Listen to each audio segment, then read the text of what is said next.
Hare Krishna, welcome to mom's miracle.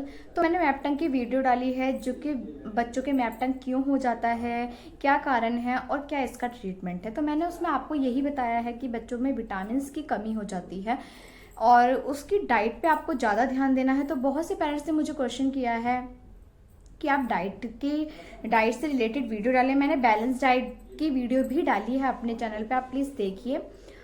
तो आज मैं सिंपली आपको कोई डाइट वैसे नहीं बता रही, मैं अपनी बेटी का डाइट चार्ट आपसे शेयर करूंगी। तो आप उससे आप अंदाज़ा लगा लीजिएगा कि बच्चे को कैसी डाइट देनी है और बच्चे को कैसा खाना देना है जिससे बच्चे की डाइट बैलेंस हो। कि मेरी बेटी को ये चीज़ थी पहले और मैंने क्या किया, डॉक्टर से कंसल्ट किया, फिर भी उसको ठीक नहीं हुआ। तो मैंने सिंपली उसकी डाइट फॉलो करी। मेरी बेटी है आने वाली 4 ईयर की है वो, उसको 3 साल की थी वो ऐसे उसको प्रॉब्लम स्टार्ट हुई थी और उसको भी यही होता था, उसको अपने आप ठीक होता था और अपने आप हो जाता था मैपटंग।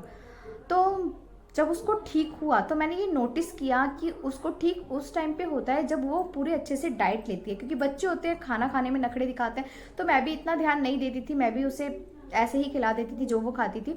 लेकिन जब मैंने देखा कि वो जब डाइट सही से लेती है तो उसकी ये चीज़ ठीक हो जाती है, तब मुझे पता चला कि हाँ शायद इसके अंदर ये इस चीज़ की कमी आ रही है, इस वजह से ये ऐसा हुआ है। तो सिंपली उसका डाइट आप सही से रखें। फिर मैंने उसकी डाइट अच्छे से रखी और जैसी डाइट मैंने उस टाइम पे फॉलो की थी मैं अब ऐसे ही डाइट फॉलो करती हूँ। तो उससे क्या है, उसमें काफ़ी डिफरेंस आया। उसको अभी तक तो पूरा उसको 1 साल हो गया है और उसको ये प्रॉब्लम अभी तक नहीं आई है। तो इसीलिए मैं आपसे यही कहना चाहती हूँ कि अपने बच्चे के खाने पीने का ध्यान रखिए, कुछ अलग से उसे नहीं देना है। आपकी जो खाने की रोज की डेली की चीज़ों में जो खाने पीने की होती हैं उनमें ही आप कुछ इंक्लूड करना है, कुछ अवॉइड करना है। तो ये चीज़ें ज़्यादा वो करनी है। ये चीज़ें अगर आप करेंगे, आप ध्यान देंगे तो आपके बच्चे की ये चीज़ बिल्कुल ठीक हो जाएगी। और पहली बात, और मैंने आपको पहले भी बताया है, इसमें डरने की कोई ज़रूरत नहीं है। अगर बच्चे की उसमें बहुत जलन हो रही है और बहुत ज़्यादा मतलब आपको रेडनेस ज़्यादा लग रही है और काफ़ी लॉन्ग पीरियड हो गया है, उसे कई साल हो गए हैं, तो आप ये डॉक्टर से कंसल्ट जरूर कीजिए। अगर बच्चा अच्छा खाना खाएगा, बच्चा ढंग से खाना खाएगा तो उसका पेट भी क्लीन होगा और उसका अगर पेट गट क्लीन रहेगा तो उसे कॉन्स्टिपेशन की प्रॉब्लम नहीं होगी। और आधी से ज़्यादा बीमारियां जो होती हैं वो हमारे स्टोमक की वजह से होती है कि हमारा पेट क्लीन नहीं होता है। और अगर पेट क्लीन रहेगा तो बच्चे को कोई बीमारी नहीं होगी। तो चलिए मैं आपको बताती हूँ। तो मेरी बेटी अराउंड 4 ईयर की है, वो स्कूल जाती है। तो सबसे पहले क्या होता है, जब वो उठती है मॉर्निंग में, सबसे पहले मैं उसे गर्म पानी, हल्का गुनगुना पानी देती हूँ जिससे कि उसका पेट अच्छे से क्लीन हो जाए।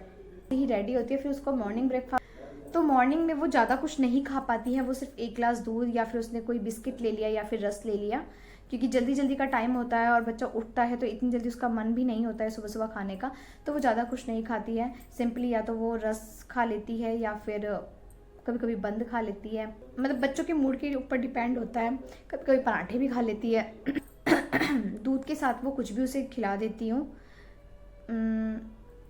तो मॉर्निंग स्नैक में मैं उसे दूध के साथ कुछ भी खिलाती हूँ, 1 गिलास दूध देती हूँ और दूध के साथ उसे कुछ भी खिला देती हूँ जो भी वो चाहती है। या कभी पराठे मांगती है तो कभी बिस्किट्स ही खा लेती है सिर्फ, तो उसको ये चीज़ करती हूँ। उसके लंच बॉक्स में मैं भरवा पराठा भरती हूँ या फिर उत्पम या फिर मतलब चीला, कुछ ऐसी चीज़ें वैरायटी उसे टिफ़िन में देती हूँ। और टिफ़िन के साथ मैं उसको एक फ्रूट का लंच बॉक्स ज़रूर देती हूँ, जो भी सीजनल फ्रूट होते हैं, जैसे एप्पल हो गया, अनार हो गया, ये सब उसे पैक कर देती हूँ। तो ये हो गया।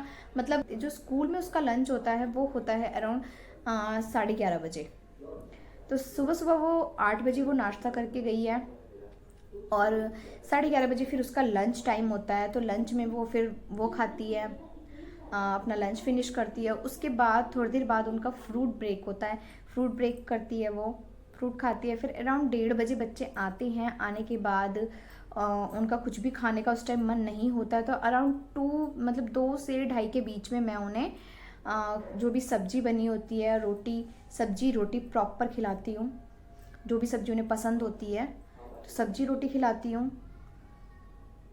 कोई भी सब्जी दे सकते हैं आप बच्चे को जो आपके बच्चे को पसंद है। सीजनल सब्जियां जो होती हैं वो आप बना के दे दीजिए बच्चे को। बच्चे थोड़ा देर रेस्ट करते हैं, खेलते हैं, कूदते हैं। उसके बाद अराउंड 4 बजे उनका ट्यूशन होता है, तो 2:30 बजे उन्होंने लंच किया, 4 बजे इनकी ट्यूशन का टाइम हो गया। 4 से 5:30 तक ट्यूशन, 4 से 1.5 घंटे का ट्यूशन है बच्चों का। फिर 5:30 बजे बच्चे आते हैं।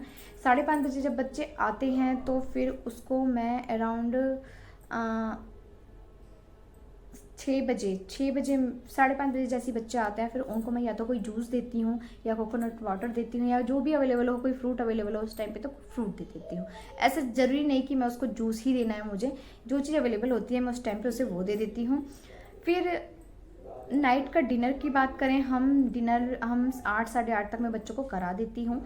तो डिनर में भी बच्चे को दाल रोटी या खिचड़ी कुछ ऐसी हल्की फुल्की चीज़ें बना के दे देती हूँ, या जो भी बना हो घर में, कोई सब्जी रोटी वो बना के दे, जिसे बच्चा अच्छे से खा ले। ये नॉर्मल सी डाइट थी मेरी बेटी की, जो मैं मतलब रेगुलर वे में करती हूँ। आपको भी कुछ अलग से करने की ज़रूरत नहीं है, जो आपके घर पे अवेलेबल है, जो आपके घर पे बना है।